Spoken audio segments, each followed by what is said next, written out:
Hey guys, Jake here with Pear Ranch. Welcome to Pear Ranch and our Problem Horse series. If you're new, this is Cisco, and we are helping him. He has a rearing and flipping over history, and what we've been working on is getting a bare minimum amount of groundwork going. We've just had our first ride in the last session, and the owner came and was here to watch. He's very happy with what we're doing, so we're going to continue to progress with helping this horse get where he can be relaxed and happy to ride and not feel like he's got to have these big inappropriate behaviors like rearing and flipping over. So join in, follow along. We're happy to have you here.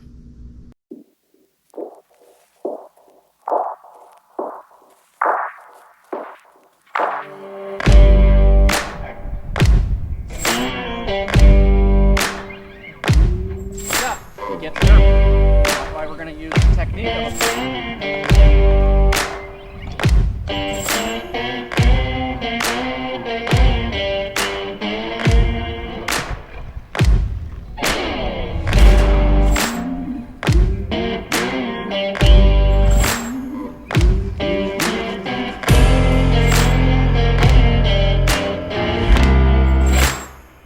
We've got them all brushed up, saddled up. To get going with our session, it's going to be a lot of the same. We need to go through our bare minimum groundwork. This kind of warms him up. We check in. He's had the weekend off. We find out how is the horse feeling, where is he at, what mood is he in, and then what do we need to do to get him ready so that we can hop on and have a ride. So we're going to go through this bare minimum list. It's things that you've seen. Follow along. There's always something new that we can find, and if not, we'll just be prepared to start stepping on there and having a ride.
Big part of things right now is going to be making sure that the horse doesn't think that everything means hurry, rush, and do something.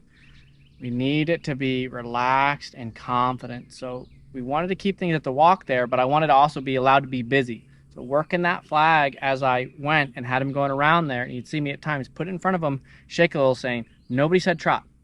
Nobody said trot. Nobody said trot.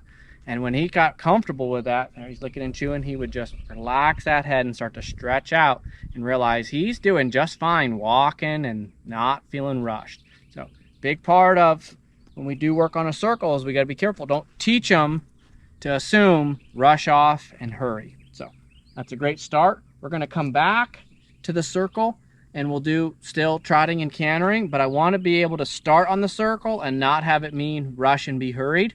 Now we're going to do a little bit of sideways, so it's still forward, but with some control. Then we'll come back to our walk, trot, canter. Hey guys, quick pull you away from your scheduled programming of our Problem Horse series. If you want more full-length training, step-by-step, all the inside stuff, that's not on YouTube, that's on Patreon. You can go over and check out patreon.com/peartreeranch. Get signed up there. There's a couple of different tier levels, and we're also starting to do giveaways there where you get in, I give a challenge, you do the challenge, upload your video. All that information is on Patreon, how to do that, how to get entered to win. We got some great prizes there, and that gives you not only the support you need to achieve your goals, but the motivation and the goals that you can pick and choose through those challenges to participate and play along. So let us help you. Go check out patreon.com/peartreeranch. Now, back to your regular scheduled programming.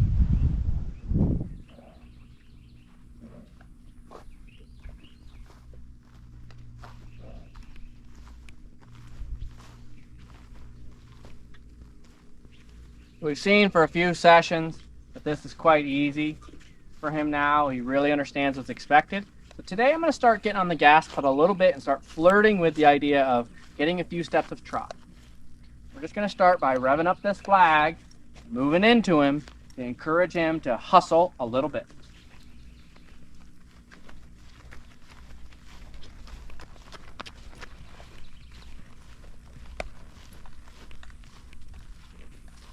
You see, as that speed comes up and the intensity comes up, he gets nervous. So that's why we're going to use the technique of approach and retreat to build his confidence with this adding a little speed.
Hopefully what you could see there is that as he started to relax that head and neck and choose to lead with that forward, he began to blow out and release himself into the faster speed versus getting bothered by the pressure of the flag.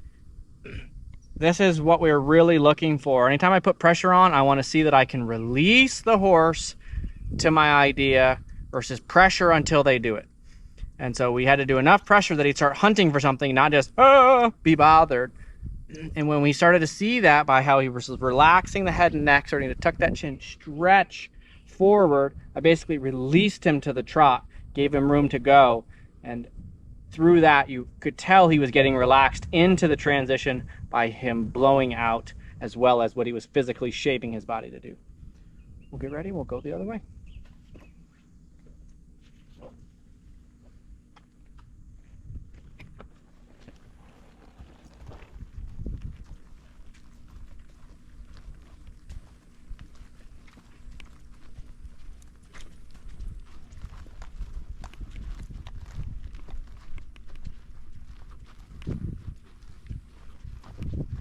You can see right away there he was more prepared for the gas pedal. And now we kind of surprise him in like, oh, that was great effort.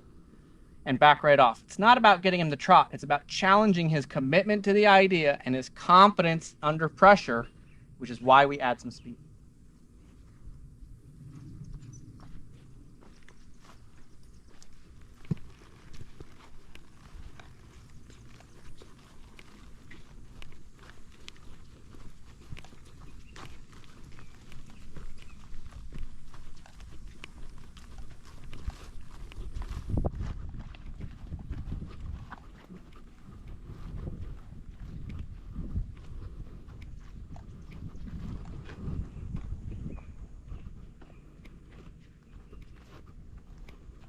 Yeah, I love the energy and the effort that he's making. That's more what I'm interested in than what he actually is doing.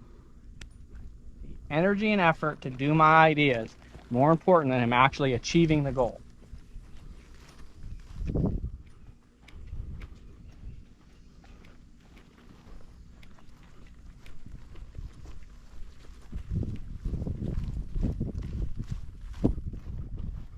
And again, once he realized, now it's just been simple every time. Okay, we're gonna go back to the middle and go flirt with that trot and canter on the circle.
Okay, so what we worked on there was we got our trotting canter on a circle, and then I brought him in close and I held my hand on the halter. Notice I haven't tied him around yet today, and I'm going to try to knot. I think we've had really good progress with that, and I want him to start getting more and more confident, and where he has self-control and doesn't need us to tie him around, where I can use that feel on the halter to keep his head down and around, where he doesn't feel like he's got to pull it away from me, and that feel I want to cause him to relax. So we flirted with the trot a little bit there, and we've had some successful canter. So what we're gonna do here is we finish with some burpees. I'm gonna take I got my riding boots already on. I'm gonna take the spurs off and put the hackamore on, and we're gonna start stepping up in the saddle and seeing if we can't have a quiet ride. And if we feel tension, if I feel worried, I'm getting off and we'll time around then. But I think we're gonna have some success today without doing that, and I wanna minimize the amount of groundwork necessary. We needed a lot to build up, to build his confidence, build his understanding of pressure and challenge it, get more commitment out of him. And then we've just started with the riding. I want to shift towards getting to do more and more riding versus having to do the groundwork. I don't want to train a horse to have to do all this groundwork before we get on. And that's just part of the process. Early on, you need that, or it's smart to use that. And then we slowly move away from needing so much. We just use it as a bit of a physical warm-up, a way to be nice as we cinch them up, check in, how are you feeling today, and then we can get on with the riding part, which is what most of us want to do anyway. So we're going to get the spurs off, get the hackamore on, and start stepping up in the saddle.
Very successful ride.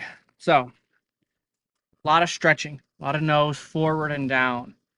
There's times where as he's going around, he's wanting to look at me and look to the outside. He's looking at me over his shoulder with the outside eye, and he's wanting to look to the outside and be a little bit nervous about having the nose in.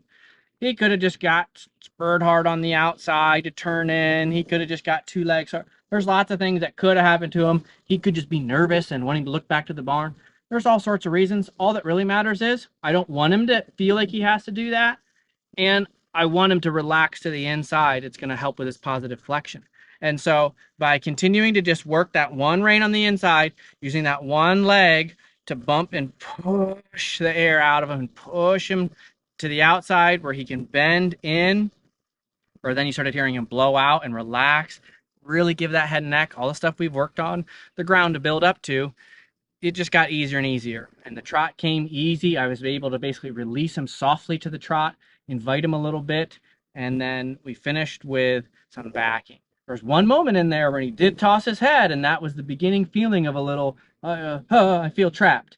And he just found his way by not pulling hard, by not getting into his face and making it a thing, just setting my hands and all the work we've done, again, on the ground to build him up to this. He just found some softness in that backing. And we'll just keep putting that in there. We're still on that slow, steady incline, but we're flirting with the exponential growth that can happen. So it seems like a slow, steady curve, like, oh, you could have done more. Yeah, we could. But if we cross that line and we push them into that fight and flight and rearing in the old patterns, we set ourselves back. So for now, we're just trying to stick to positive experiences, good behaviors, things that he can learn and use. And then I continue to slowly ramp up the pressure, put him in more situations where he has to get a little bothered and figure out how to think through it versus react and do the negative behaviors. And he's finding his way. So I'm very pleased with this session. Hope you're enjoying following along on our Problem Horse series here at Pear Tree Ranch. I'm Jake. This is Cisco. If you like what we're doing, hit that thumbs up. And if you want to get subscribed, click here. If you want to see another video, click here. We'll see you next time.